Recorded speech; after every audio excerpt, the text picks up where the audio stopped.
Oh my gosh, besties, a huge influencer has just dropped an amazing video on Beetles Gel Polish and also told almost 2 million people to check me out. I had to wait a few hours before sitting down to record this because my heart was literally racing out of my chest and I could not get words out. We're a little calmer now.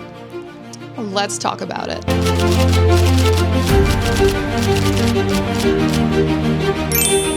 It is about dang time for the Beatles situation to make it mainstream. And if you haven't seen the video, the influencer that I'm referring to is King James Welsh himself. Yeah. He is a very popular YouTuber who does a lot of commentary on things like this, calls out brands. Truthfully, his video is probably the best, most comprehensive, and most well done, easy to understand video about the Beatles situation and also just crappy, irresponsible brands as a whole and the issues that are plaguing the nail industry right now. It's like 20 minutes long, but it is worth the watch. It's truly a masterpiece.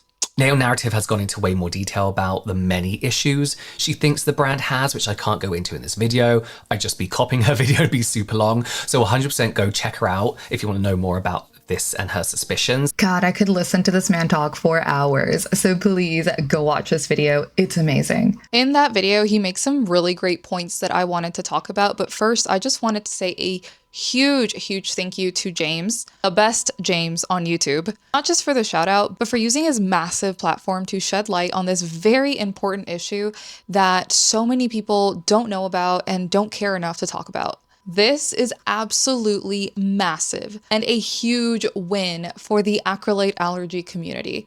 So thank you, James, so much, not only for talking about it, bringing attention to it, but doing it in such a great way that is informative while being easy to digest for people who don't know anything about gels and acrylate allergies. I think that's where I fall short sometimes in trying to explain things in a way that is palatable and easy to understand for people who are just coming into the nail community and have no idea what the heck is going on. One of the very valid points that he brings up is that if Beetles were to disappear, acrylate allergies would not. And then he goes on to talk about all these other companies that have replaced ingredients like HEMA with things like HPMA. Now, I've talked about this previously. Just because I'm known for being the Beatles hater, I've always said there is plenty of hate for shady brands to go around. I have called out multiple other brands of doing the same, if not worse than Beetles, because with some of these brands, the pricing is asinine for formulas that are absolutely insane.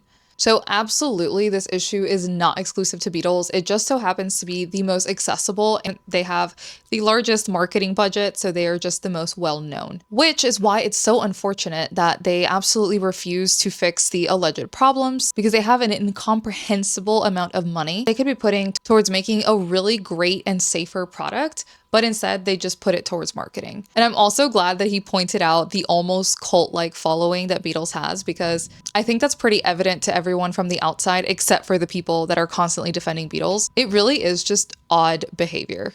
So I will say their marketing and their design and their packaging has absolutely done a huge number, and I think should be like the case study for like marketing classes. This company proves that you could sell someone like literal poison, and so long as it's wrapped up in pretty packaging, then everyone's not only gonna love it, but they're going to defend it. So all in all, this has been a huge day for the acrylate allergy community. Not as great of a day for Beetles, but of course, people are already in his comments with the "it's user error," which he did address, and again, very happy with how he addressed it. Everything in that video is just so well done. It was very well researched, and I am just so happy that that is the video that is going to reach millions of people. This is exactly what we needed in this mission and movement against acrylate allergies. So again, thank you, James, for being the first one to take the initiative and actually look at what has been happening in the nail industry and hear the plight of the hundreds of thousands of people that have been affected by these acrylate allergies. Well, besties, that was all for this one. This video was very last minute. I had planned on filming something else, but of course I had to talk about this because I was so excited to share this with you guys.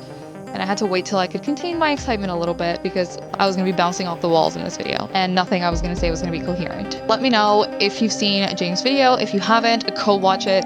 Let me know what you think. I'm going to link it in the description. I promise you it is well worth the watch. And if you came here from James's video, then welcome, bestie. Let me know in the comments below, and I am so glad that you're here. As always, if you aren't already, please make sure you hit the subscribe button and the bell icon so you don't miss any of my future uploads. And of course, if you would like to support all the time, research, and effort that I put into all of my videos, you can do so by joining the Narrators Club, while also getting really cool perks like early access to all of my videos, priority replies in the comments, priority video suggestions, access to exclusive subscriber-only videos, and the Narrators group chat. I get it, the economy sucks, so if you are not in a position to support me that way, then you can also support me by using my Amazon storefront link that is in the description to make your purchases at absolutely no extra cost to you. Thank you so much for hanging out with me, and I will see you in the next one.